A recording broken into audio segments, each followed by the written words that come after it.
Hello friends, तो आप सभी कैसे हैं? उम्मीद करते हैं अच्छे होंगे, स्वस्थ होंगे, सेफ एंड साउंड होंगे। तो आइए आज की इस वीडियो में, आज की इस क्लास में हम लोग पढ़ेंगे महत्वपूर्ण अनुच्छेद, यानी भारतीय संविधान के सभी महत्वपूर्ण अनुच्छेद जो 1 से 395 तक के अंदर आते हैं। इससे पिछले वीडियो में हमने पढ़ाया था भारतीय संविधान के प्रमुख भागों के बारे में, फिर हमने अनुसूचियाँ पढ़ाई कि कितनी अनुसूचियाँ थी और अब वर्तमान में कितनी अनुसूचियाँ हैं। इन चीज़ों को हमने पिछले वीडियो में पढ़ा चुका है। और आज के जो सेशन है, इस सेशन में हम पढ़ेंगे महत्वपूर्ण अनुच्छेद को। तो आइए बिना डिले के हुए, बगैर ताख़ीर के हम शुरू करते हैं आज के सेशन को। तो जैसा कि आप देख रहे होंगे, महत्वपूर्ण अनुच्छेद आपके स्क्रीन पे नज़र आ रहा होगा। इसको हम लोग इंग्लिश ज़बान में बोलते हैं important articles. Important, IMPORTANT, important articles, articles English में हम लोग बोलते हैं इंपॉर्टेंट आर्टिकल्स। इसी तरह से उर्दू ज़बान में अहम दफ़ात, अहम दफ़ात, दफ़ात ये जमा है, इसकी वाहिद जो होती है दफ़ा होती है। जैसा कि हम लोग इंग्लिश और अरबी, इंग्लिश और हिंदी में कहते हैं सिंगुलर, प्लूरल और एक वचन, बहुवचन, इसी तरह से दफ़ात आपका वाहिद है, ये दफ़ात आपका जमा है और दफ़ा वाहिद है। तो आइए एक एक करके हम जानेंगे कि अनुच्छेद 1 में और जो भी यहाँ पे आपके सामने अनुच्छेद 2 में, जितने भी अनुच्छेद यहाँ हमने दे रखे हैं, किस अनुच्छेद के अंदर कौन सा विषय आता है, कौन सा टॉपिक आता है, कौन सा मौजू आता है, इसके बारे में हम लोग विस्तार से जानने की कोशिश करेंगे और फिर हम इस क्लास को आराम से एंड करेंगे। तो आइए देखते हैं अनुच्छेद 1। इसके अंदर है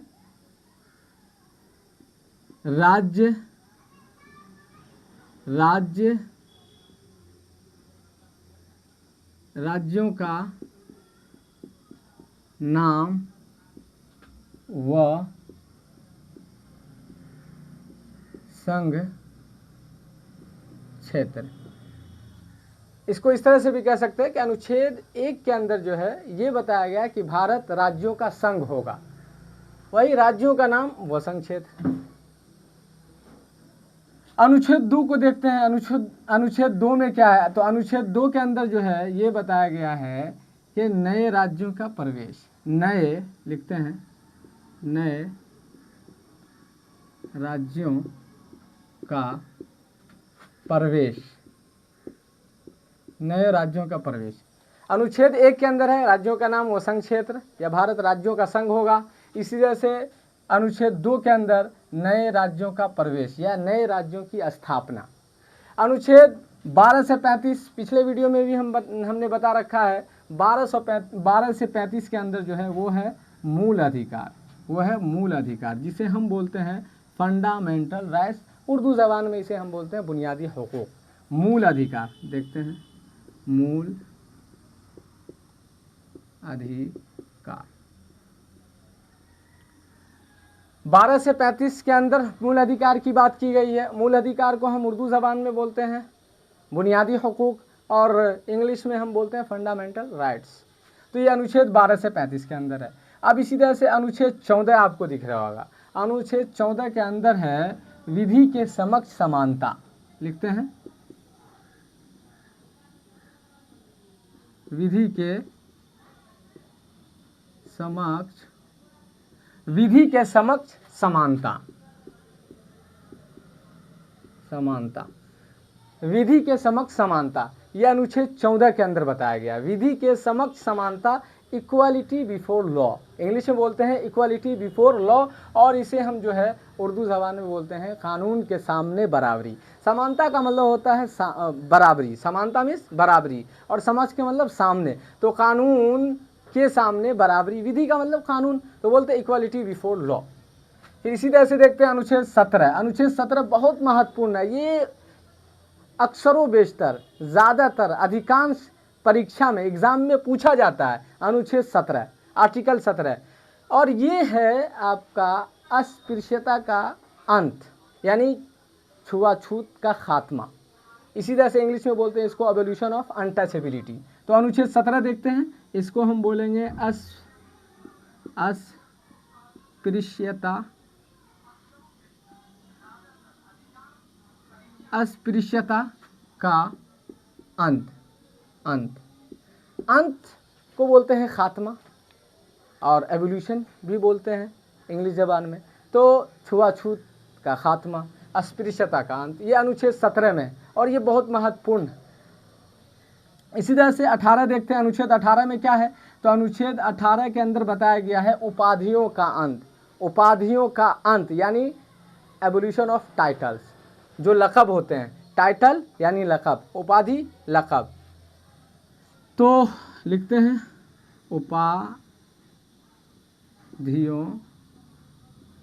उपाधियों का अंत, उपाधियों का अंत, उपाधियों का अंत।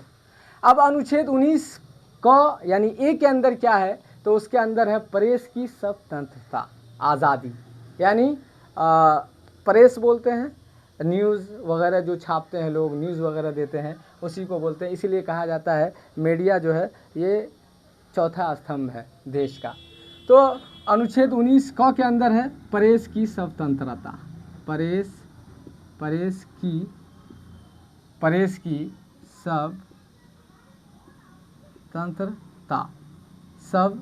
स्वतंत्रता, आज़ादी, प्रेस की स्वतंत्रता। अनुच्छेद 21 में क्या है, अनुच्छेद 21 के अंदर बताया गया है प्राण एवं दैहिक की स्वतंत्रता, यानी जान और माल की आज़ादी, इस चीज़ को बताया गया। अनुच्छेद 21 ऐसा है कि आपको जीने का अधिकार देता है, और उसके बाद जो है प्राण, दैहिक, बदनी आज़ादी आपको मिलती है। तो ये आपका अनुच्छेद 21 है, प्राण एवं दैहिक स्वतंत्रता,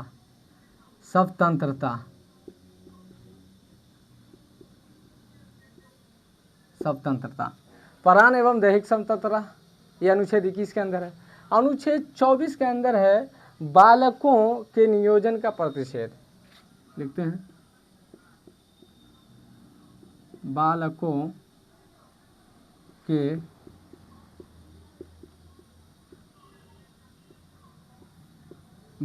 के नियोजन का प्रतिषेध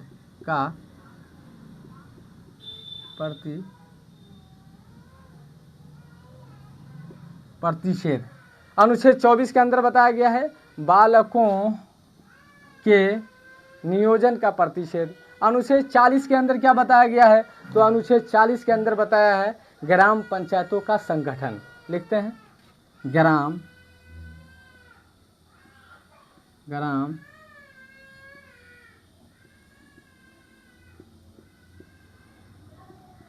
ग्राम पंचायतों का संगठन।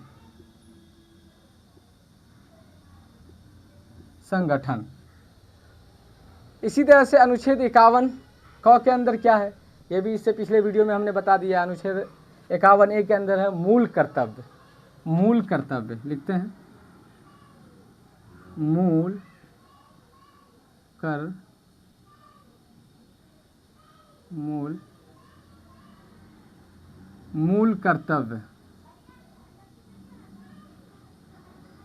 कर्तव्य, ये आपका जो है ऊपर का रॉ है, ये वो है, वो मूल कर्तव्य। सही से करते हैं, मूल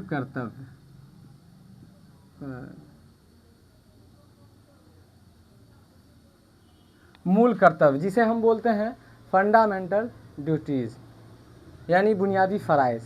जो ड्यूटीज़ का मतलब फ़राइज़, तो मूल कर्तव्य है 51।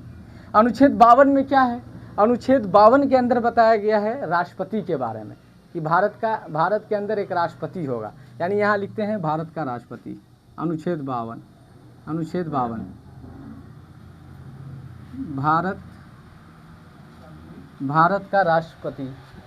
भारत का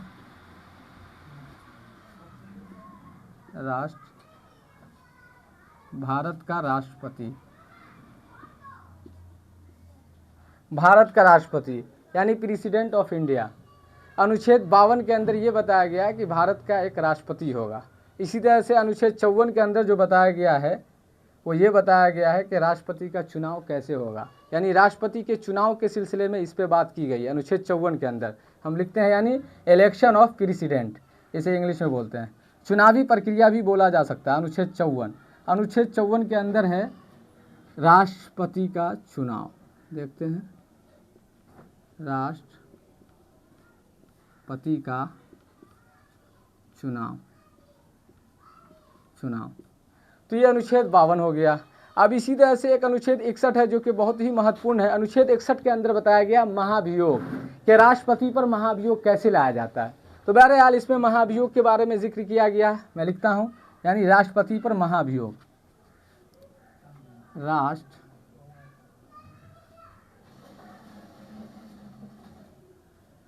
राष्ट्रपति पर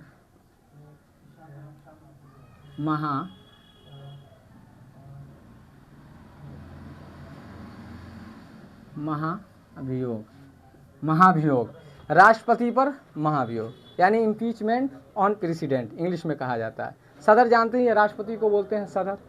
तो भारत का राष्ट्रपति यानी हिंदुस्तान का सदर। अनुच्छेद 72 के अंदर बताया गया है राष्ट्रपति को क्षमादान की शक्ति दी गई है, यानी माफ़ करने की ताकत उसको दी गई है। अगर किसी व्यक्ति को जीवन कारावास या फिर फांसी की सज़ा सुना दी गई हो तो इसके अंदर राष्ट्रपति को इख्तियार दिया जाता है कि आप उस सज़ा को कम कर सकते हैं और घटा भी सकते हैं। तो वही अनुच्छेद 72 के अंदर है, यानी क्षमादान की शक्ति, माफ़ करने की ताकत। देखते हैं, राष्ट्रपति को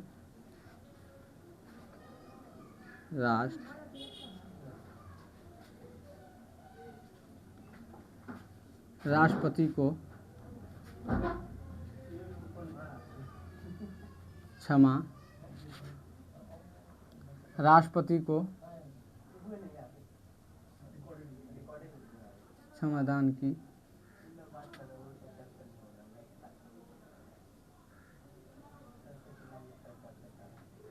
शक्ति, यानी अनुच्छेद 72 के अंदर राष्ट्रपति को क्षमादान की शक्ति दी गई है। अगर किसी व्यक्ति को फांसी की सज़ा सुना दी गई है या और कोई ख़तरनाक सज़ा, तो राष्ट्रपति को इख्तियार है कि वो उस सज़ा को घटा सकता है। इसी तरह से हम देखते हैं अब अनुच्छेद 75। अनुच्छेद 75 ये प्रधानमंत्री की नियुक्ति की बात की गई है। इसे उर्दू ज़बान में हम बोलते हैं वज़ीर आज़म की तकर्रुरी, फिर इंग्लिश में हम बोल सकते हैं appointment of prime minister of India. तो अनुच्छेद 75 को हम देखते हैं, लिखते हैं प्रधानमंत्री की नियुक्ति। प्रधानमंत्री की नियुक्ति, प्रधानमंत्री की नियुक्ति, वज़ीर आज़म की तकर्रुरी। अनुच्छेद 75 के अंदर यही बताया गया कि किस दल के जो है प्रधानमंत्री बनेंगे, बहुमत साबित करनी होगी, वो लोकसभा के होंगे या राज्यसभा के होंगे। तो इसके लिए कोई ज़रूरी नहीं है कि जो भारत का प्रधानमंत्री होगा वो लोकसभा ही का सदस्य हो। राज्यसभा का भी जो सदस्य है वो भी अगर उस पार्टी से है जिस पार्टी को बहुमत साबित मिली है तो वो देश का प्रधानमंत्री बन सकता है। जैसा कि आप देखे होंगे मनमोहन सिंह जो है राज्यसभा ही के ये सदस्य थे, ये लोकसभा के सदस्य नहीं थे, और भी कई प्रधानमंत्री रहे। इसी तरह से अनुच्छेद 79 को देखते हैं। इसमें बताया गया है संसद का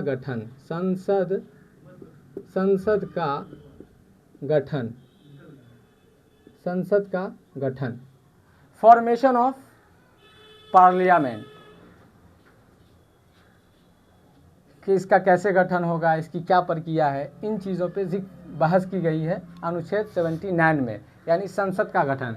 अब अनुच्छेद 80 को देखते हैं। अनुच्छेद 80 में ये बात बताई गई है कि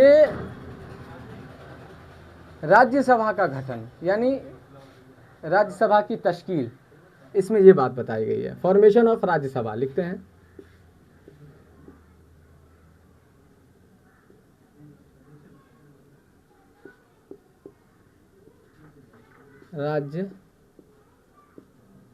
राज्यसभा का गठन, फॉर्मेशन ऑफ राज्यसभा, अनुच्छेद 80 के अंदर। अनुच्छेद 81 में लोकसभा। अच्छा, राज्यसभा को हम लोग बुजुर्गों का सदन भी कहते हैं, इसलिए कि राज्यसभा में बड़े लोग जाते हैं और राज्यसभा के सदस्य होने के लिए 30 साल की उम्र पूरी होनी चाहिए। 30 साल आयु जब पूरे कर चुके होते हैं तब वो राज्यसभा के सदस्य के लिए चुने जाते हैं। तो इसलिए इसको बड़ों का सदन भी कहा जाता है। और इंग्लिश में इसे अपर हाउस भी बोलते हैं। और इसी तरह से आपका 81 है जिसको हम लोकसभा बोलते हैं। तो लोकसभा का गठन 81 में बताया गया। लोकसभा का गठन, लोकसभा का गठन, लोकसभा का गठन यानी फॉर्मेशन ऑफ लोकसभा, यानी लोकसभा की तश्कील उर्दू ज़बान में बोलते हैं, 81 के अंदर बताया गया। तो ये आपके राज्यसभा 80 में है, 81 में लोकसभा, राज्यसभा, लोकसभा ये संसद का अंग होता है। और एक अंग और है जिसे हम राष्ट्रपति बोलते हैं, जो पहले लिख चुके हैं। और ये भी हमने बताया था कि राष्ट्रपति देश का प्रथम नागरिक होता है। और राज्यसभा, लोकसभा और राष्ट्रपति मिलकर जो है ये 3 अंग होते हैं। और इसी को हम लोग क्या बोलते हैं, संसद बोलते हैं। संसद का 3 अंग होता है, यही 3 लोग होते हैं। फिर अनुच्छेद 85 में बताया गया है लोकसभा का विघटन, लोकसभा का विघटन, लोकसभा का विघटन, लोकसभा का विघटन। अच्छा, लोकसभा का विघटन क्या है? यानी खत्म कर देना। राज्यसभा एक ऐसा सदन है जिसे कभी भंग नहीं किया जा सकता है। राज्यसभा एक ऐसा सदन है जिसे कभी भंग नहीं किया जा सकता है, लेकिन लोकसभा को भंग किया जा सकता है। और लोकसभा को भंग करने की शक्ति सिर्फ राष्ट्रपति को है। लोकसभा के जो अध्यक्ष होते हैं, जो स्पीकर ऑफ लोकसभा होते हैं, उसे ये इख्तियार, ये शक्ति, ये पावर, ये ताकत नहीं दी गई है कि वो लोकसभा का विघटन करे। लोकसभा को विघटन यानी ख़त्म करने के लिए, उसे भंग करने के लिए राष्ट्रपति को इख्तियार दिया गया है। वही जो है लोकसभा का विघटन। तो लोकसभा का विघटन जो है अनुच्छेद 85 के अंदर है। अब 108 देखते हैं। अनुच्छेद 108 में क्या है? अनुच्छेद 108 के अंदर बताया गया है संयुक्त अधिवेशन, जिसे हम बोलते हैं ज्वाइंट सेशन, ज्वाइंट सेशन बोलते हैं। देखते हैं, लिखते हैं संयुक्त अधिवेशन, संयुक्त अधिवेशन, संयुक्त अधिवेशन, संयुक्त अधिवेशन। संयुक्त अधिवेशन क्या है? संयुक्त अधिवेशन यह है कि जब राज्यसभा और लोकसभा दोनों के अंदर विवाद हो जाए तो फिर राष्ट्रपति को संयुक्त अधिवेशन बुलाना पड़ता है। तो संयुक्त अधिवेशन बुलाता कौन है? संयुक्त अधिवेशन जो है राष्ट्रपति बुलाते हैं। लेकिन इसकी अध्यक्षता कौन करते हैं? तो इसकी अध्यक्षता जो है वो लोकसभा के स्पीकर करते हैं। जो लोकसभा के अध्यक्ष होते हैं वही संयुक्त अधिवेशन की अध्यक्षता करते हैं, उसकी सदारत करते हैं। लेकिन संयुक्त अधिवेशन को बुलाता कौन है? एक सेंट्रल हॉल में बुलाया जाता है, वो बुलाने का काम राष्ट्रपति करते हैं। और इसी को इंग्लिश ज़बान में हम बोलते हैं ज्वाइंट सेशन। और ये अनुच्छेद 108 के अंदर बताया गया। आगे चलते हैं 280। अनुच्छेद 280 में वित्त आयोग के बारे में बात की गई है। लिखते हैं अनुच्छेद 280 वित्त आयोग, वित्त आयोग। अनुच्छेद 280 के अंदर क्या है? वित्त आयोग है। 324 है, 324 के अंदर है निर्वाचन आयोग, 324 के अंदर निर्वाचन आयोग, चुनाव की प्रक्रिया, ये सारी चीज़ें। लिखते हैं 324 निर्वाचन आयोग, निर्वाचन आयोग 324 के अंदर क्या है? निर्वाचन आयोग। इसी तरह से 330 क्या है? तो 330 के अंदर SC ST के आरक्षण के बारे में बात की गई। SC ST के आरक्षण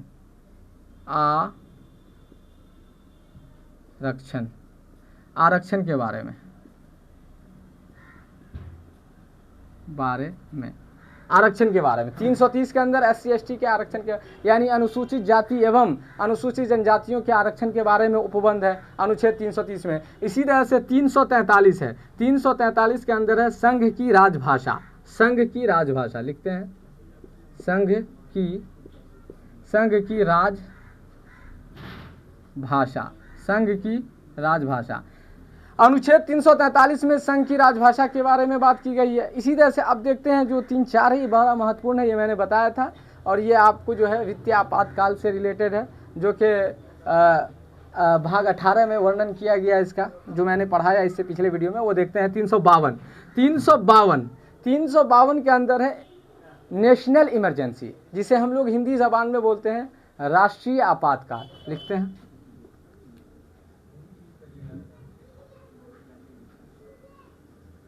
राष्ट्रीय आपातकाल, राष्ट्रीय आपातकाल के बारे में बात की गई है 352 के अंदर। और राष्ट्रीय आपातकाल लगाने का जो राइट है, जो अधिकार है, वो किसे मिला है? तो सिर्फ देश के राष्ट्रपति को। जो प्रेसिडेंट ऑफ इंडिया होते हैं वो नेशनल इमरजेंसी लगाते हैं, और इसकी कई शर्तें हैं। अगर अंदरूनी खाना जंगी या देश के अंदर जो है विद्रोह होने लगे या बाहरी आक्रमण होने लगे तो इन चीज़ों को देखते हुए राष्ट्रीय आपात यानी नेशनल इमरजेंसी लागू किया जाता है। और ये इंदिरा गांधी काल में भी हुआ था 1976 में, जो कि बहुत ही चर्चे में रहता है, और जवाहरलाल नेहरू के शासनकाल में भी हुआ था। बहरहाल अब तक देश के अंदर जो है 3 मरतबे राष्ट्रीय आपातकाल लागू हुआ है, यानी नेशनल इमरजेंसी लगा है। अब देखते हैं 356 को। 352 के अंदर जो है राष्ट्रीय आपातकाल की बात की गई है। 356 में जिस चीज़ की बात की गई है वो है राष्ट्रपति शासन, जिसे हम बोलते हैं जो राज्य में लगाया जाता है और गवर्नर के सलाह पे लगाया जाता है। जो राज्य के राज्यपाल होते हैं उससे सलाह मशवरा लेने के बाद जो है राष्ट्रपति को यह अधिकार होता है कि वो राज्य के अंदर वो राष्ट्रपति शासन लागू करे। अब तक बिहार में 8 मरतबा राष्ट्रपति शासन लग चुका है। सबसे पहली मरतबा जो लगा था वो 1968 में लगा था, और टोटल काउंट किए जाते हैं तो 8 मरतबा। और अभी फ़िलहाल में जो है मणिपुर में कुकी और मैतेई जो गिरोह है उनके दरमियान जंग विद्रोह होने के कारण मणिपुर में भी राष्ट्रपति शासन लगा हुआ है। बहरहाल तो अनुच्छेद 356 के अंदर है राष्ट्रपति शासन।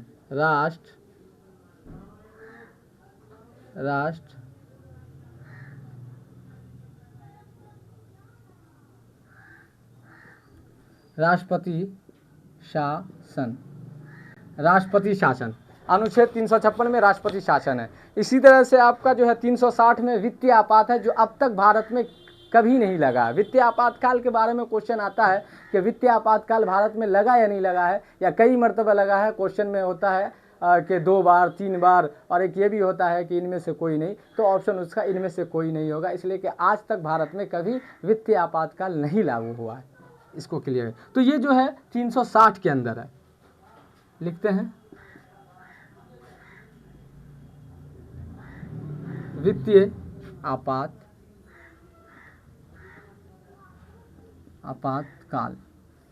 वित्तीय आपातकाल। अच्छा, 368 है संविधान में संशोधन की प्रक्रिया। भाग में भी हमने पढ़ाया था कि संविधान के भाग 20 में इस चीज़ का वर्णन है कि संविधान में संशोधन होना है, और होते रहते हैं गाहे बगाहे समय को देखते हुए। तो 368 में जो है संविधान के संशोधन की प्रक्रिया के बारे में बात की गई है। लिखते हैं संविधान में संशोधन की प्रक्रिया।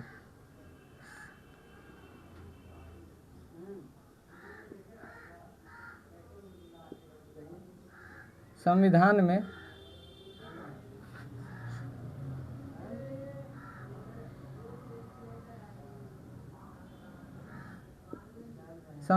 संशोधन की प्रक्रिया। संविधान में संशोधन की प्रक्रिया। इसी तरह से 370 बचा। 370 के अंदर बताया गया जम्मू कश्मीर में विशेष राज्य का दर्जा। लेकिन ये खत्म हो चुका है, इसे हटा दिया गया है 2019 में।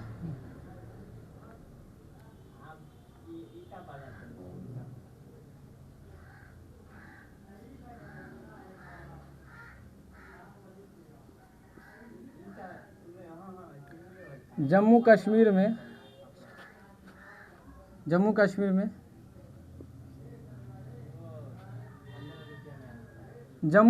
को विशेष राज्य का दर्जा। जम्मू कश्मीर को विशेष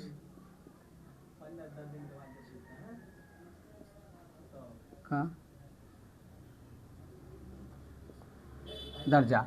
जम्मू कश्मीर को विशेष राज्य का दर्जा, जो कि अब हटा दिया गया। अनुच्छेद 376 में क्या बताया गया है? तो अनुच्छेद 376 में उच्च न्यायालय के न्यायाधीशों के बारे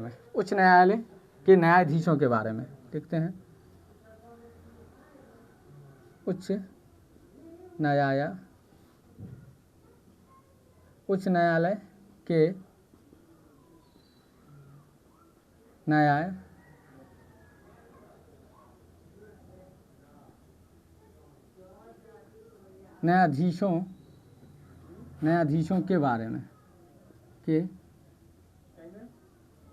बारे में जगह कम होने की वजह से थोड़ी सी दिक्कत होगी, लेकिन हम बोल करके उसे कह रहे हैं कि अनुच्छेद 376 में उच्च न्यायालय के न्यायाधीशों के बारे में उपबंध है। इसी तरह से ये 376 हो गया। 376 में 377 में क्या है? तो 377 में भारत के नियंत्रक, या सीधा लिख देते हैं नियंत्रक एवं महालेखा परीक्षक के बारे में।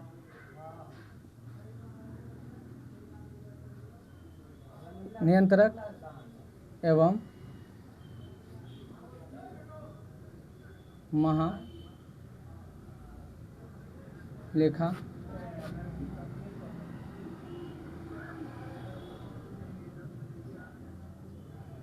परीक्षक के बारे में।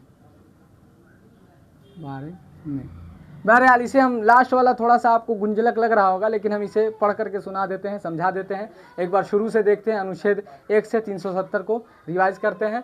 पहले में क्या है, राज्यों का नाम वो संक्षेत्र है। दूसरे में क्या है, नए राज्यों का प्रवेश है। और 12 से 35 अनुच्छेद के अंदर मूल अधिकार है। फिर 14 में क्या है, विधि के समक्ष समानता है। 17 में बताया गया है अस्पृश्यता का अंत है। 18 में उपाधियों का अंत है। 19 के क में प्रेस की स्वतंत्रता आज़ादी है। इसी तरह से 21 में परान एवं दैहिक स्वतंत्रता है। बदन की और जान और जिस्म की आज़ादी है। 24 में है बालकों के नियोजन का प्रतिषेध है। और अनुच्छेद 40 में ग्राम पंचायतों का संगठन है। और अनुच्छेद 51 क में मूल कर्तव्य है। और फिर 52 में भारत का राष्ट्रपति, और 54 में राष्ट्रपति का चुनाव, और 61 में राष्ट्रपति पर महाभियोग, और 72 में राष्ट्रपति को क्षमादान की शक्ति है। और 75 में प्रधानमंत्री की नियुक्ति, और 79 में 79 में संसद का गठन, 80 में राज्यसभा का गठन, 81 में लोकसभा का गठन, और 85 में लोकसभा का विघटन है। 108 में संयुक्त अधिवेशन है। 280 में वित्त आयोग है।